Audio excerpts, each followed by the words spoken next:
আসসালামু আলাইকুম। সকালে ঘুম থেকে ওঠার পর আমি দোকান খুলে দিলাম। দোকান খোলার পরে এই বিস্কুটগুলো যে রেখে সাজাইতেছি, এগুলো রাত্রের বেলায় আমি সব রেখে থেকে নামায় রাখি, কারণ নাহলে আমার চুয়া পুরো বিস্কুটগুলো কাইটে দেয় আর আমার পুরো লস হয়ে যায়।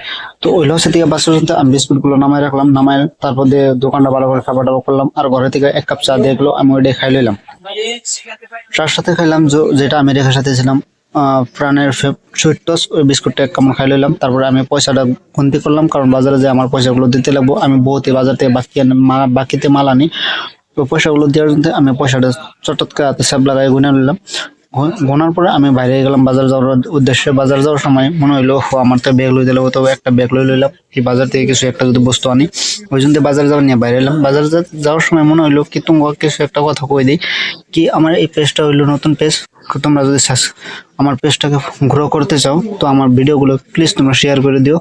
শেয়ার না করলে কোনদিন পেজ গ্রো হয় না। এই গুদ মারছে, গেটটা নামাই দিতেছে। যেহেতু রেলগেট নামাই দিছে, আমি গেটের তলতে পার হয়ে গেলাম দোকানে যাওয়ার পরে দেখি দোকানি হবাই দোকান জাস্ট খোলার পরে দেখি দোকানে একটা কাস্টমার আছে, হেলমেট মাথায় দিয়ে দোকানের ভিতর ঢুকছে।